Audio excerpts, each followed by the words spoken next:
Het plan waard lanceren op een passenconferentie op het provinciehuis, die het livestreamd waard op sociale media. Het kan zien worden als antwoord op het Deltaplan voor het noorden, waarbij de provincie Friesland aanbiedt om 45.000 extra huizen te bouwen.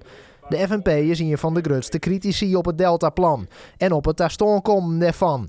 Dit is een plan waar we nou voortdurend wat doen. Dat horen maar we misschien bij afhankelijk van zoveel factoren.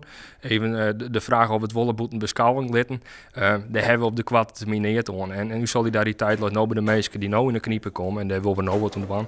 De need is acuut, dus er moet nou wat gebeuren. Nou, wij houden zo dat bestuursakkoord, want er staat net meer en net minder in als een onderzoek naar een mogelijke snelle treinverbinding. Nou, dat onderzoek ben we hartstikke voor, maar dat is het ik. Gemeenten moeten nevens de FNP een grotere rol krijgen in het wenningbeleid. Met een doelgroepenverwarring zullen ze bepalen kunnen dat mensen met een binding voorrang krijgen. Bijgelijks Friezen of Friezen om Utens. In Nederland hebben nog 50 gemeenten zo'n verwarring, maar in Friesland net één. Nou, wat wij zeggen is dat mensen met een economische en sociale binding voorrang krijgen kunnen in die huisvestingsverordeningen in het Friese statenmodel op een huis.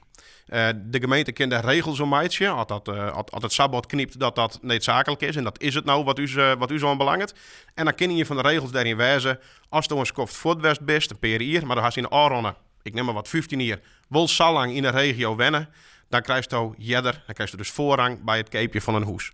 De alternatieve oplossing wordt het Fries startersmodel neemt. Bedoeling is dat gemeenten het starters makkelijker maken om in de eigen omjouwing te keepjen. Dat betekent dat wij gemeentes ontruinen willen en de stieren dus rieden ik achter je, want die moeten het uiteindelijk doen. Om in erfpacht uit te gaan op erfpachtgroen, mooi financieren van het huis. Get in inkomen omheen, dan kiest een stukje extra opbetalen, zodat het huis uiteindelijk voor diezelf wordt. En was een trofferkeer in de blote beschikbaar voor diezelfde doelgroep. Dus eigenlijk een soort sociale keerwenning die de krek dus kan inzetten. Maar dat is jongeren wel het plak het en de mogelijkheid om hier in Friesland wenning te blijven. Want als het ergens om gaat het om wenning en net om investering. Het aanvalsplan Wenje maakt nevens de FNP van onderop. Troch lokale riedsfracties inbracht worden als beleid. De FNP had zitten in 11 van de 18 Friese gemeenten.